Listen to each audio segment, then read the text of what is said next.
Well, if you can see him, you can be him too. Like, it really comes down to watching somebody that's doing what you want to do, and then, get as much as you can from videos or talks that they do or podcasts, get as much as you can for free, and then see where that leaves you. And if you want to accelerate that, then you start engaging on higher levels. Everyone, welcome back to the Owner Meeting. I'm Christian, your channel host and founder and operator of Multifamily Strategy. We are here with my favorite investor of all time. That's not an exaggeration. You know this if you followed my channel for any time at all. This is the guy I go to when I'm stuck on anything real estate. He knows more. He's forgotten more than I'll ever probably learn in real estate. He has the beard everyone wants. God, this is my favorite human being in real estate. I mean it. Matt Hawkins. If you don't listen to this whole podcast today, if you guys skip this video, you're fired. Just unsubscribe. This is the best guy in real estate. He has written bank programs he's written loan products that didn't exist to expand his portfolio. He's renovated everything. He's dealt with everything for the most part a landlord can deal with, all while staying employed at a high paid job. Like, he did this as a side project at the highest possible level. Recently retired over the last year or so. Yeah. 5 kids. Yeah. 4 kids. Yeah. 4 kids. Oh, 4. We're done at 4. We're done at 4. But I consider yours one of ours, so that's okay. Okay, there we go. Yes. Just now officially the godfather of my child. This guy is amazing. Amazing father, amazing husband. This guy is the gold standard. I appreciate that. Without blowing any more smoke at Matt. Yeah, exactly. Guys, we're going to talk about a few things on today's episode. I want to talk to him about some business strategy. We're going to talk about a prison that he converted.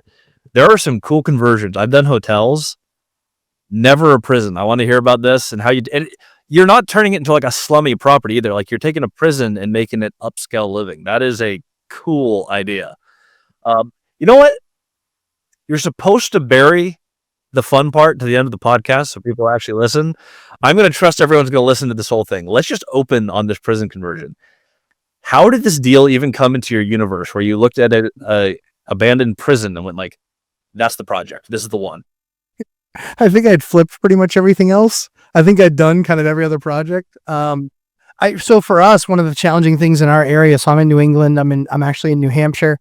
Everyone thinks that that's inexpensive real estate. We have 17 miles of coastline, so it's some of the most expensive real estate in the country. So a lot of our stuff to get on the water or even near the water is millions of dollars. So it's not an inexpensive market by any stretch. But one of the things I looked at was large multifamily, like what you really specialize in and what you're amazing at doing. Like, I've had deal structure questions. I go to Christian because I'm just like, this is the way I'm thinking about this deal. Is this the way that I should structure this? Just because it's great to have another set of eyes. And I've been doing this for a long time, almost as long as he's been alive. But media team, snip that. That's a testimonial. Put that on the website. That's best investor in the country has said he goes to me for deal structure. That is absolutely. Yeah. With like, honestly, like I've called you 2 or 3 times on something. I'm just like, hey, what do you think about this structure? And you're like, holy cap, I love that structure. That structure is awesome. And what's really funny is one of them kind of bit me in the back, but it ended up with a good story. But about the jail, what was really interesting was everybody was looking in the market and they're looking for deals and they're looking for things that most of the time, if you're buying turnkey, you're paying full boat retail. If you're buying something that needs some work, needs some vision, needs some love, then the more love and vision that it needs, the more money you have to sink in, but the more return you're largely going to get. And so I'm always looking for something weird, something interesting. Sadly, there's a developer around us who just has pockets deeper than I could ever possibly fathom. And so he does a lot of mill building projects, but they take years. They take years to develop those projects. So I was like, but I need to find this individual who's like 6'4". What's that? Does he happen to be a giant individual? Who's like no, so that's actually, so he, what's really funny about that individual, I won't use his name, but what's really funny about that individual is he got into the market at the perfect timing where he was telling everybody you only need to make $50 a door. That was his capital number. He said $50 a door is all you have to make. Well, he quickly amassed a bunch of assets doing seller financing, but then had to sell a bunch of those assets. And he got lucky with COVID. He's, I think he's an okay investor, but I'd like to see what he's doing now where he's buying something that operates on $50 a door because that doesn't really work anymore. And so this is actually a different investor, an older guy with tons of just deep pockets, but he does the mills. So I was looking for something that we could kind of really unearth value. And that was the biggest challenge because we're always trying to unearth value. So I started looking at abandoned buildings, found this abandoned building, and I was like, oh, this is interesting. And then I found it on the literally every town has to post it. I found them posted on their town website, town of a little over 10,000 people, town website. I find this thing and I'm like, I don't have enough time to do my due diligence. I had to let it expire and hope that they put it back up. The downside is they did put it back up, but they decided to place it with a realtor at that point. I'm like, that's kind of a bummer. This building it's a jail police station. It was both. And so what's most interesting about this building is that it still has jail cells in it. And that's pretty awesome. And the big thing for me was the price per square footage. So this is an 8,000 square foot building. Usually the price per square foot where we are is $250 to $300 a square foot completed. This building was completely gutted, but they had done all the environmentals on it because most towns, when they go to sell these assets, they have to have the environmentals done to make sure it's safe. Here's the cool thing. They actually get funded by the federal government to do those environmentals. So they applied for 2 grants over a 3-year period. They got those 2 grants. They did all the work. It was $150,000. They needed 2 different approvals, $150,000 in approvals. But when they go to sell the asset, they get all the money because they got granted that money from the federal government. I was able to buy the building for $200,000. Are the units or cells? How many cells is your building? Yeah. So it's, how many cells are left? 5. There's 5 jail cells left, and we're going to use those off of like a little kids indoor playground. I think there's a lot of parents who would appreciate being able to lock up their kid for exactly. Yeah. And just lock them, but and food is optional. They can chew later and give them food in the cell. There is a table in there with chairs that the kids can sit down and eat on. But that's what's designed. But yeah, we wanted it to be something that was going to impact the community in a positive way. And so we did an indoor playground. We did something called a cold kitchen, which is basically just no heating anything up. And that means that we can deliver it for a lot less money. And we did disabled veterans housing, which vets are near and dear to my heart. I've got a lot of friends that are vets. And so I'm kind of tired of all the lip service of, what we got to do? Yeah, let's see how much you do. So we are doers. We are not we're not watchers. We are actual doers. And so we're doing 2 ADA units for disabled vets that are fully handicap accessible. And if you quad or paraplegic either, you can actually utilize these units. That's such a cool project. It's fun. It's a lot of fun. Do you have any pictures of that, by the way? I'll try to get those posted in this pod if you have. Yeah, sure. I can send you some pictures. We're still in what I call the ugly duckling phase now, which is rough plumbing just got signed off on, rough electrical just got signed off on, and so we're finishing the fire alarm and the fire suppression system. But this was an 8,000 square foot property, and we're turning it into 4 luxury 2-bedroom units that I fully designed myself, and then 2 disabled veterans units, fully ADA compliant, an indoor playground, and a cold kitchen. And so we are completely revitalizing. This was a police station jail, so it's right downtown. And so we're completely revitalizing the area with this type of a project that we know will mean a lot to the city, and we're just excited about being a part of that. One of the things that I've always told people to do for a long time, and this is a model I've tried to live by, is I always lead with cash flow. It is technically impossible to cash flow a vacant building. Some of these projects are just like, they're so ludicrously fun. You can do these projects, in my opinion, the time to do these projects is when you're established enough where you can easily float the negative out of the existing cash flow. Like you look at global cash flow and go, can I afford to do a fun project? I'm doing a little 9-unit. It's a retail store downtown Ephrata, Washington. Mixed use, three retail spaces, 6 multifamily. The real thing I want though is they own the parking lot to my other mixed use building. They share a parking lot and they mismanage it. So I'm like, I called them and asked them how to manage the parking lot. And they're like, I hate this building. I'm a hospitality guy. This isn't hospitality. I will seller finance the building to you 100% seller finance. No, 0 down. I'm like, yes, done. So that was my solution to a parking problem. 9-unit building, $600,000, seller finance, 5% interest. It's like, okay, we can do that. It will not cash flow as it is completely vacant and about $200,000 of reno.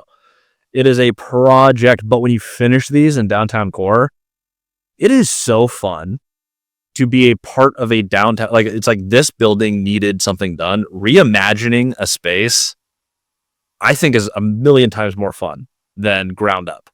Like, just looking at a piece of ground and being like, oh, this could be this. Finding something that exists and finding the highest and best use for it as a creative, it is so rewarding. I wanted to do this podcast specifically as like a jail. And the fact that you kept some of the cells, that's crazy. What a fun piece of personality. It's beyond cool. A lot of the contractors, not a lot, a number of contractors that have walked through that ago, I was like, so ever been in those cells? And a couple of them finally answered, go, yeah, but it was a long time ago. I was like, that's fine. I don't care. It's all good. Come in, hang out. So yeah, a couple of the contractors that are doing work there have actually been in those cells on the other side of the cell when it was locked. And the door That's so funny. So it's kind of funny. You invest without partners Yes. for the most part. This one is also just this is a lumberjack only project. Yep.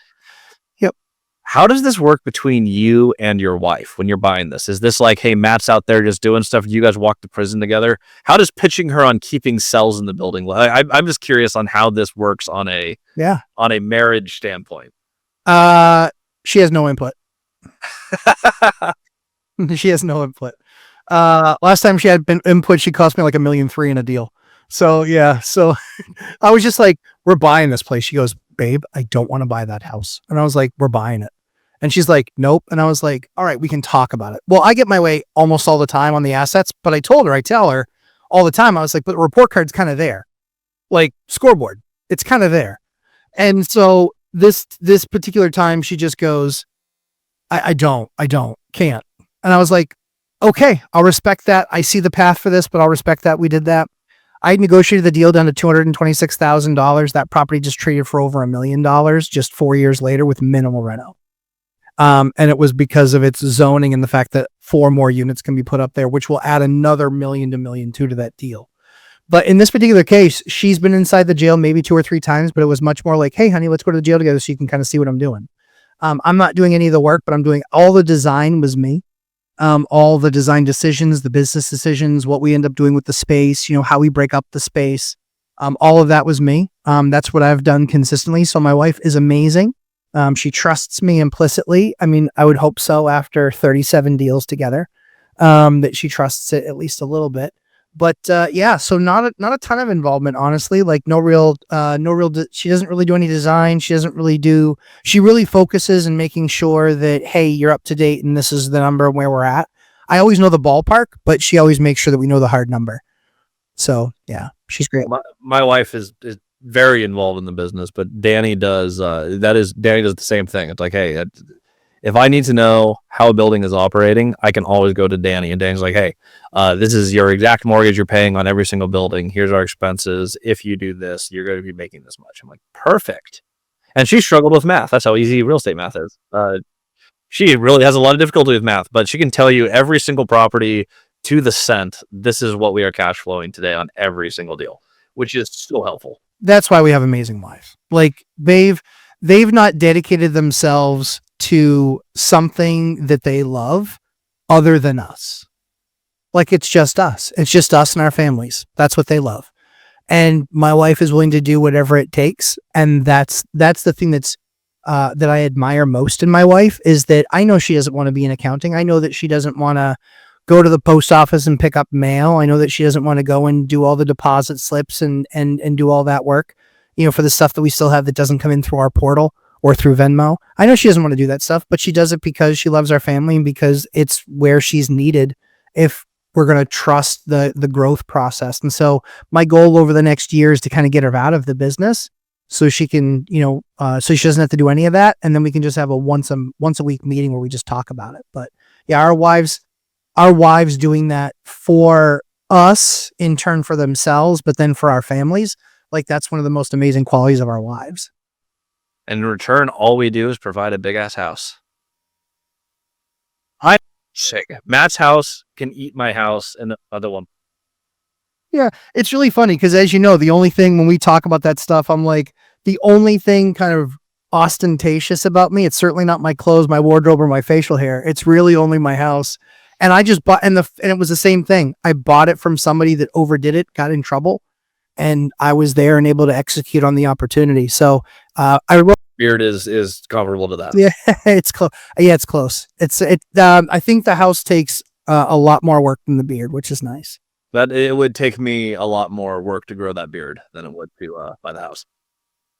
Oh, dude, it matters so much. Choosing the right partner in business matters. You've been able to bypass most of that. However, your spouse is going to be your business partner in every venture, and you did a fantastic job navigating that.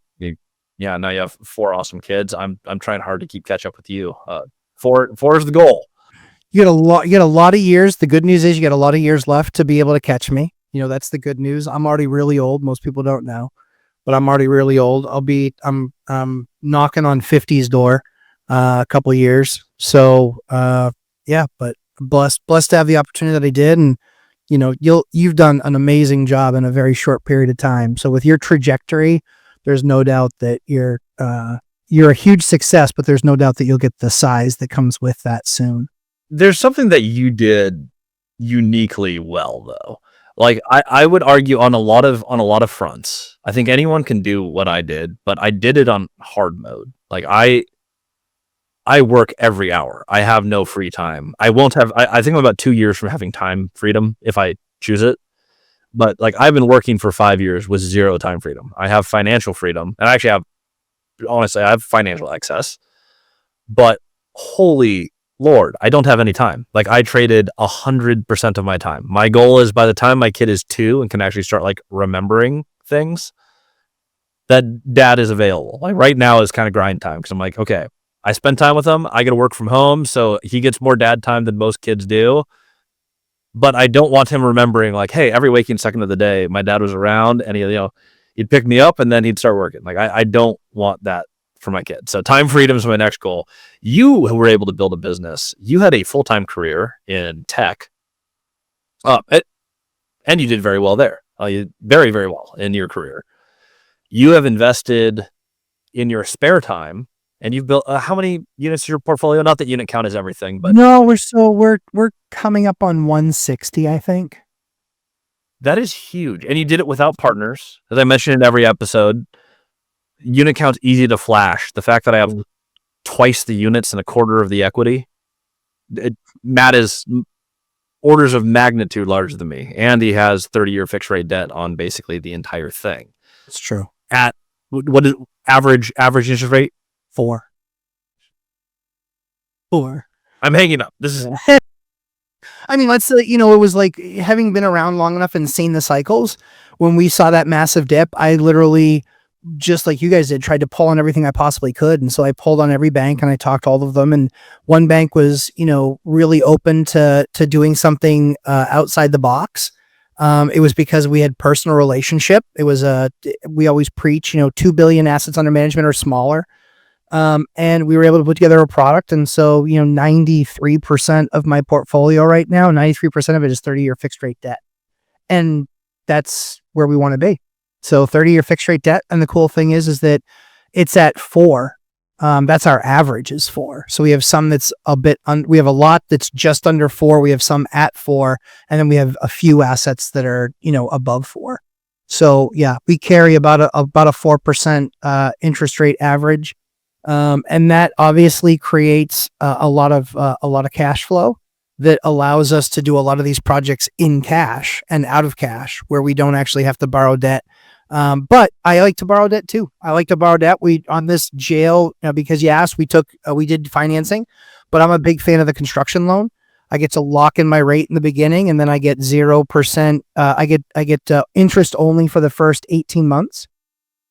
And what was really cool is because we were going down this path, I actually was able to go to the town and it was in an opportunity zone. And so I went and found out what all that meant and then went to the town and I got, my tax bill stayed for 7 years, which saves me $192,000 in taxes. And that's the current tax bill, not what the future tax would have been. This is the stuff that Matt is a freak of nature at. You write your own loan products. you can get into the details. I'm a board game guy. I wouldn't want to play a board game against you. I love board games. I could tell, because if you get like, oh, well, if I don't know anything about this, but can I exploit this? Imagine, for you nerds out there, imagine playing Magic the Gathering against this guy. Like the combos that this guy would think of is, oh yeah, we're going to get tax abated here. We're going to get this type of loan over here. Oh, the product I need doesn't exist. I'll go ahead and write it. Yep. I think you're the most qualified person I've ever met to answer this question. Sure. Qualifications to be successful. I get, one of the most common things that I get is feedback from my channel, from my mentorship, from anything that we do. People go, hey, I don't think I'm ready yet, or I'm overwhelmed, or hey, it worked for these people. I don't think it's going to work for me. You've been successful in your career. You've been successful in your marriage. You've been successful, which is, by the way, my favorite of all the things that you've done. That's a big deal, and that's a hard thing for most people. It's a big deal. You're solid in your faith. You have a huge portfolio. You've been a very successful investor. What were your qualifications going into all of these things? Like your starting point, like the fancy degree, rich parent, like what is the baseline that qualified you for all of the success? 9th grade dropout. That's what I'm talking about, baby. 9th grade dropout. That was it. How does that work on a resume? Applying for like tech jobs, you obviously have to just earn it by being good. Yeah, you just have to be the best. If you're the best, so as you get later in your career, so in the very beginning, when I would interview, they would say, so I don't see your education on here. I said, yeah, that's correct. And they would say, well, so where did you go? I said, I didn't go anywhere. I actually was a high school dropout. I started working really young and learning just how to earn a living and how to make money. I said, that's what I was really focused on. And they go, oh. And I said, oh, I'm sorry. What I want to add to that is I don't hold it against anybody that went to college.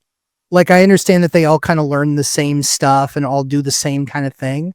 I don't hold it against them, because usually once I start working with them, they'll get a whole lot better because they recognize what's actually important, which is not the piece of paper on the wall. So, we turn it around into a strength, and they usually I get a chuckle out of that. And so it's really funny because I've gotten every job I've ever interviewed for. And that was with not hitting any of the gates when it came to education or career or where I was from or who I knew. I always would just get the job. The barriers to entry for almost everyone. That, by the way, we didn't pre-script this. You said literally exactly what I was hoping you would say. The barriers to entry are in your head. For the most part, you get to do.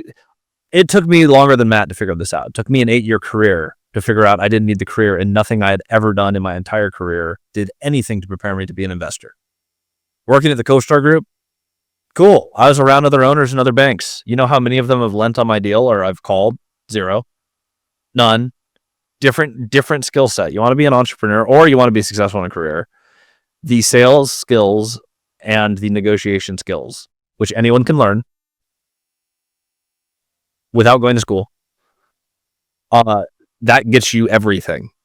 If you can present to other people and you can convince other people that your good ideas are good ideas, you can do everything. The amount of money you can touch is basically unlimited. The jobs that you can get are unlimited. Matt has no qualifications. For everyone who ever calls either of us and goes like, oh, I don't know if I can do this, shut up. Yes, you can. You absolutely can. I think what's really interesting about kind of the whole perception of things is I'm not really a mindset guy. I'm just like, I have to do it, so I do it. Like, I don't have my only other option. My option is to sit there and do nothing or to do something. And if I do it, I need to do it to my best ability and ask questions and try and figure it out. And, ask people that have done, like, one of my favorite ads / one of my least favorite ads is, if you can see her, you can be her. Well, if you can see him, you can be him too.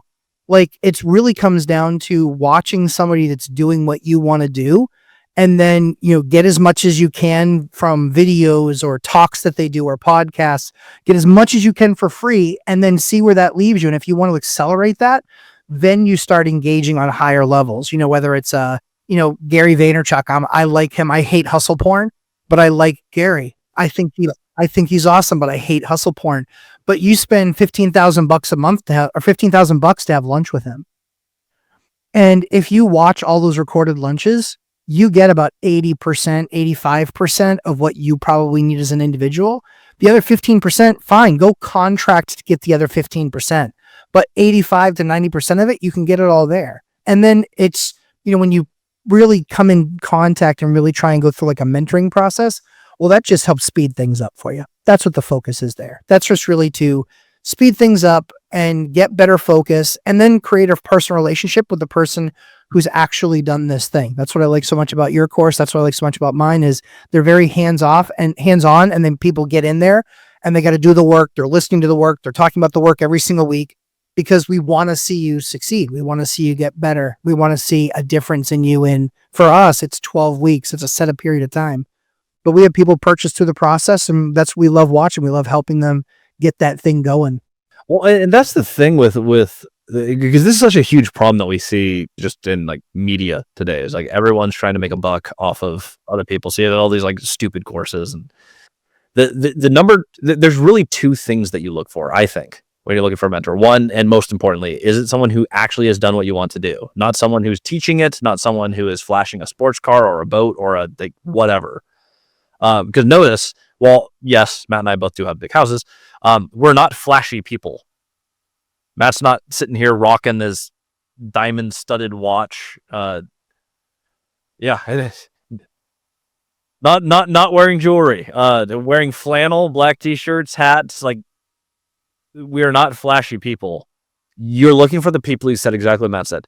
My options are to get it done or to not get it done. They're not mindset people. They're not motivational speakers. It's people who do. That's number one.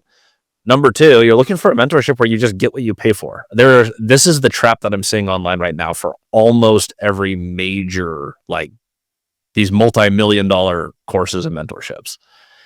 What they're doing is they intentionally don't teach you enough, but they have a big upsell. It's like, oh, get in my community for $5,000. They don't teach you enough. You go, oh, what you're really looking for is my $25,000 program. And you get into their $25,000 program. They're like, oh, you know what? You're in my high ticket thing. You need a little bit more support. I have some software for you. You need to join my subscription community so you can access and what you end up doing is you pay them endlessly.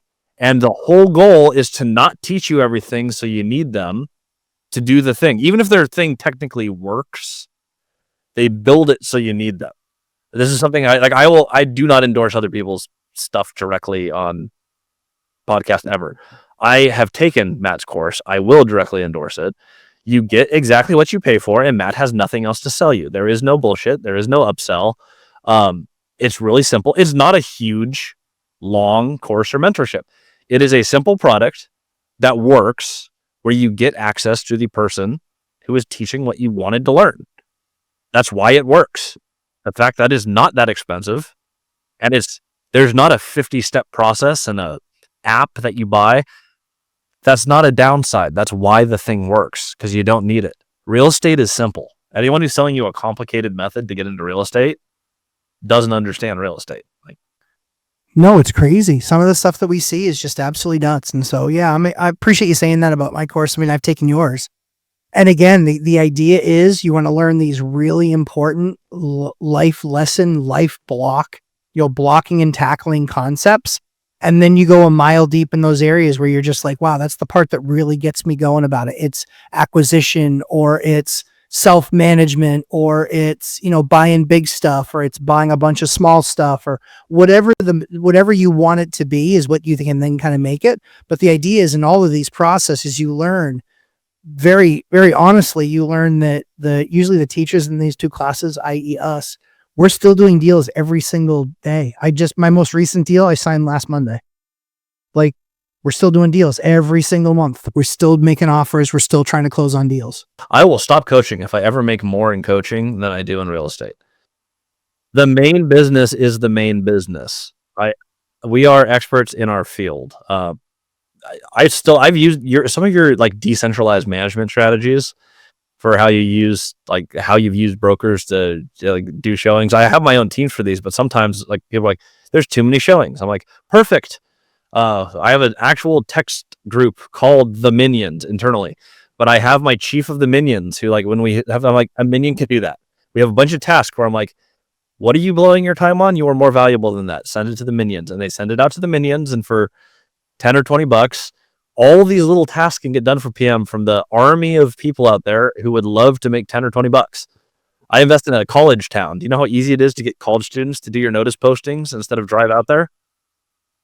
It costs nothing. It's basically free, and you free up your team's time for your people who are worth $50 an hour. They can offload to the minion squad. I took that idea from how Matt was running his unit showings. I'm like, we can do this for everything. Yeah, I got my contractor minions. First come, first serve. Text goes out to the group. Hey guys, this is the project. This is the pay. Who's available? Everyone subscribed to this group, and they're like, hey, I want to be in this pool. I understand how this works. If I'm available, we get out there. I can get unit turns in Stephenville, Texas done in 24 hours. I have a move out. Goes to the squad. Who's available today to get in here? I think it's a light turn. Here's pictures of the unit. Send me pictures when you're done. 24 hours later, it's on the market and it's getting leased. That is a Matt Hawkins special. I've commandeered that from him. I've named it the Minion Squad, but yeah, the type of stuff that you can do as a manager, that's what it looks like when you're a get it done sort of person. There's no super cool method. There's not like, oh yeah, I developed this amazing app that you need to buy. It's here, build this network and then send a text to a bunch of people and have them basically bid against each other to get in, get it done right, and then tailor that team over time until you get people who are like, hey, this person's always consistent. And now you end up with this elite team, and you can run your business cheaper, you can run your business faster, you become unbelievably efficient, which affects net operating income on every property, which makes you millions on your millions. And it's the easy stuff that makes all the money. There are big things, but it's the big money I found is made in the little efficiencies. Yeah, it's the death by 1,000 cuts. This is the opposite of that. Yeah, it's the opposite of that. We don't have death by 1,000 cuts. We run healing by 1,000 band-aids. Exactly. We have about 160 units, and we have one employee, and everything is automated. Everything is automated through our property management system and our answering system.